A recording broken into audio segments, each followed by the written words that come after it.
Isaac, you are a compassionate person who I know loves animals, and so it almost feels beshert or meant to be that Parashat Ki Tetzei is the parsha that falls on your bar mitzvah, as it was also your father's bar mitzvah, a very special date that you share.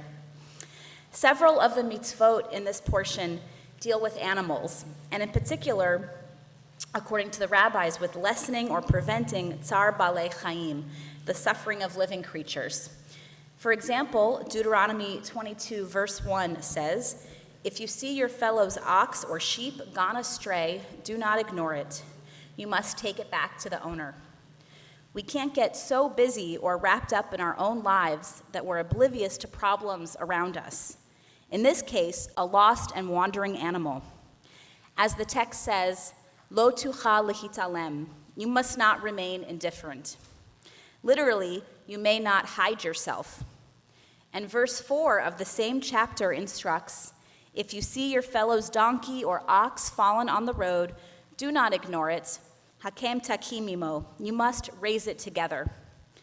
And if you visit the lobby this morning, you'll see Isaac's visual Devar Torah of that verse, in particular, of this mitzvah of hakim takimimo, of raising the fallen animal together with the owner, that Isaac created out of Legos, and it's wonderful. On the face of it, this mitzvah seems to be simply about helping a fallen animal. If you see a suffering animal fall under the weight of its burden, it would be cruel not to lift it. But Midrash identifies another meaning behind the mitzvah. Because the verse states you must raise it together, imo, with him or with her, with the owner, it's also an opportunity to build a relationship between two people. This is not a task that can be done by one person. Two must come together to join forces and lift the animal up. We are now in the month of Elul, the month preceding the High Holy Days, a time meant for introspection, examining our deeds, and when possible, repairing relationships in need of attention.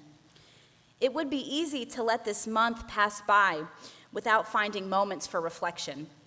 It would be easy to keep busy with our day-to-day concerns, to ignore the issues we push to the back of our minds, and deny that we have anything in our lives that requires attention. But if we do that, we miss a profound opportunity. We lose the chance to become the person that we might be, to achieve the fullness of our potential.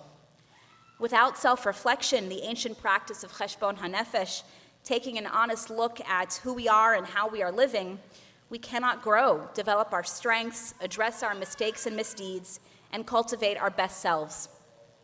If we don't engage in Cheshbon HaNefesh, if we don't engage in Cheshbon HaNefesh in order to dwell endlessly on our flaws, put ourselves down, or engage in obsessive self-recrimination, Jewish tradition, in fact, strongly condemns self-hatred as it leads to apathy and despair.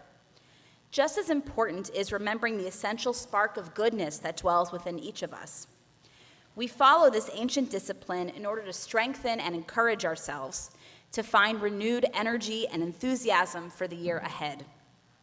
So how can we gear up for this inner battle? As Psalm 27 reminds us, this is a battle. First is the simple act of setting an intention.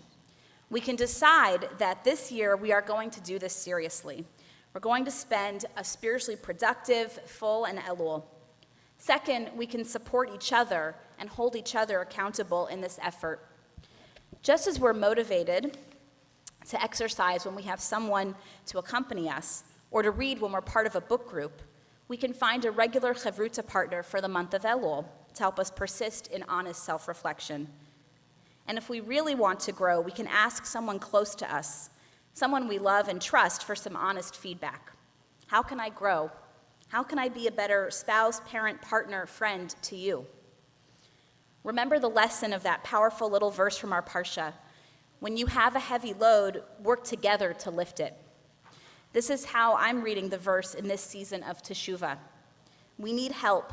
We need one another to manage the weighty task of self-reflection, self-improvement, and growth. Since this work involves our connections with others, it cannot be done all on our own. We gain strength when others accompany us on the spiritual journey. So as we struggle to live by our values, to reach our best selves, God is with us, and so are the people who love and believe in us.